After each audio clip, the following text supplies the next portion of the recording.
How's it going, guys? Welcome back to the channel. Now that Australia and the All Blacks have released their squads, I want to have a breakdown of this game. So please like, subscribe. It really does help the channel grow. I'd love to hear what your thoughts are, and let's get into it.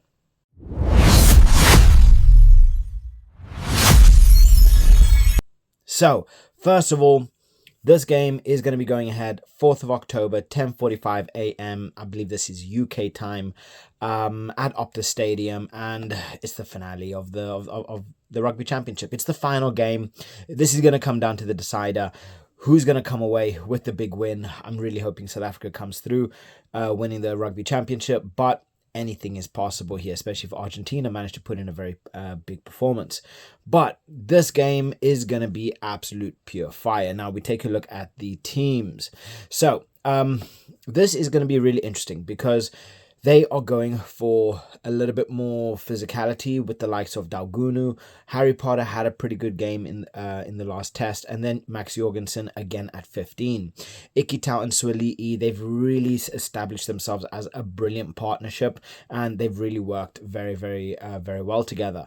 But I think where the key area where they are going to be a little bit weak is going to be that 9 and 10. We have Gordon and Tane Edmed. I don't think they've actually played this partnership at all this Rugby Championship. So yeah, this is going to be interesting to see how they're going to be able to gel together, if they are going to be able to move the ball nice and quickly, and how they're going to deal with the back row of the All Blacks. But I mean, talking about back row, having Wilson, McWright and Hooper, that's no joke. So they definitely be putting on a lot of pressure. Hopefully they can start off a lot earlier and start with a lot more pressure early on instead of having the All Blacks gain a lead.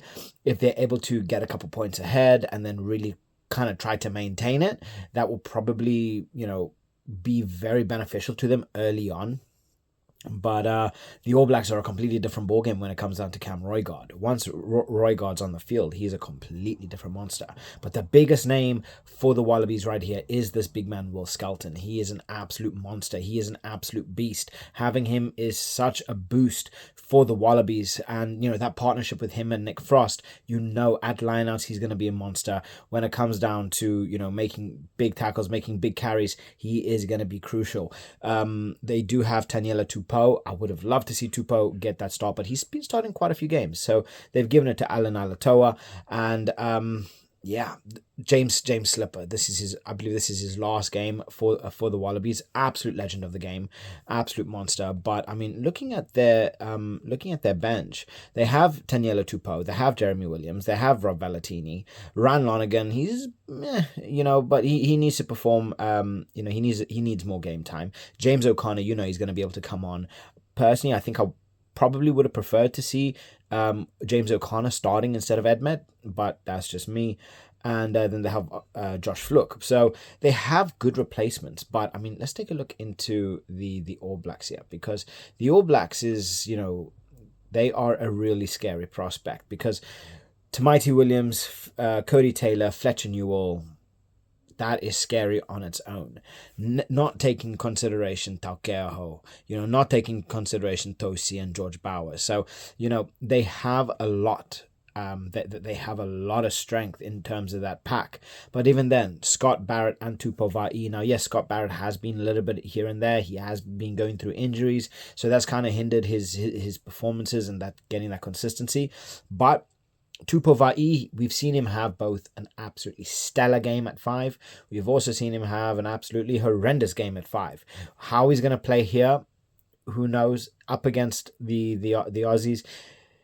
I think he's going to have a good game. I think he's going to have a pretty solid game. But that Will Skelton, Nick Frost versus Barrett and Tupou Vaa'i is going to be difficult. It's going to be very, very difficult.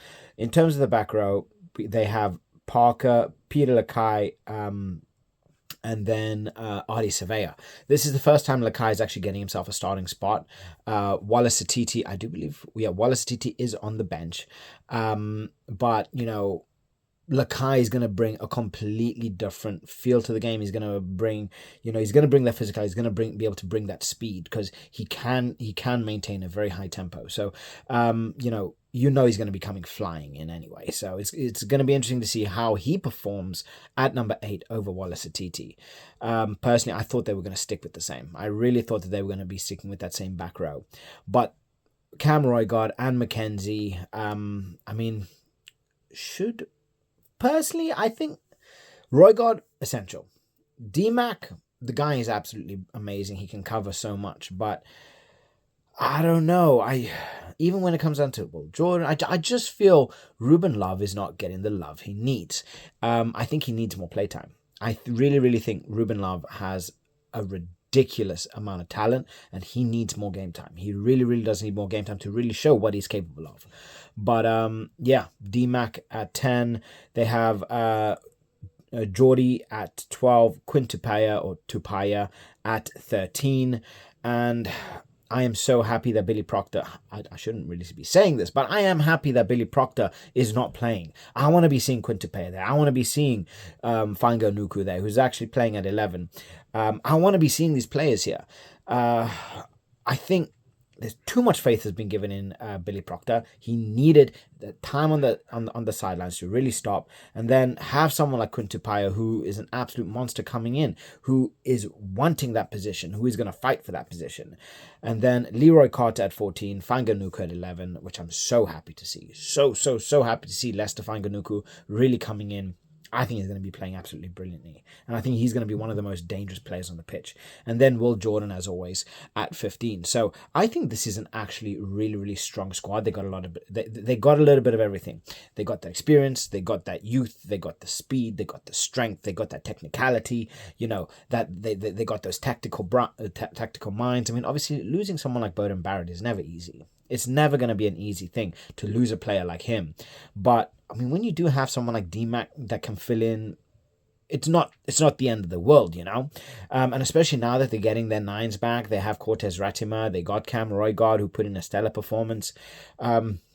Yeah, I say it again. I am happy that Cam Roigard did not play up against South Africa. Well, in a sense, I would love to see him play up against South Africa, because I want to be seeing the All Blacks at their absolute best playing up against the Springboks. But at the same time, I'm happy that he didn't, because the guy, he's just an absolute machine. He is such a good 9. But yeah, I think this one's really, really going to go down to the wire. I think it's going to be pretty similar to what it was the first time. And yeah, I mean, I think a lot of people are kind of expecting the Wallabies to come through with a win. And I mean, in terms of the last 5 meetings, the Wallabies have lost them all.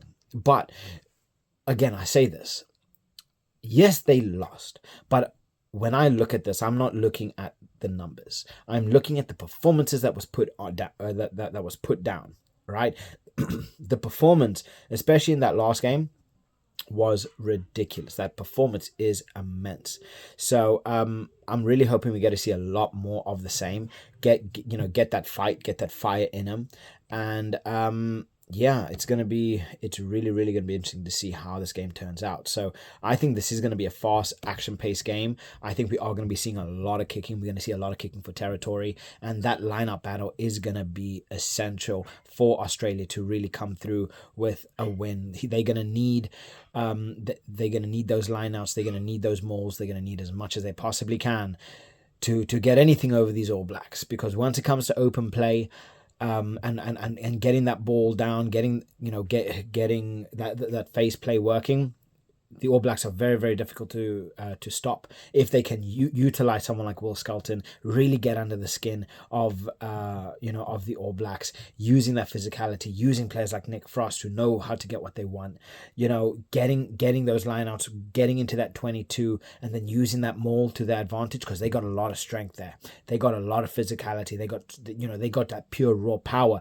So in order to be able to push through, I mean, even Tom Hooper, they have that ability to be able to break the All Blacks, and I think that's the only way I'm going to see them winning, because if it goes to open play, the All Blacks are going to win all day long. Cam Roigard's going to be moving that ball around so fast, they're not going to know what hit him.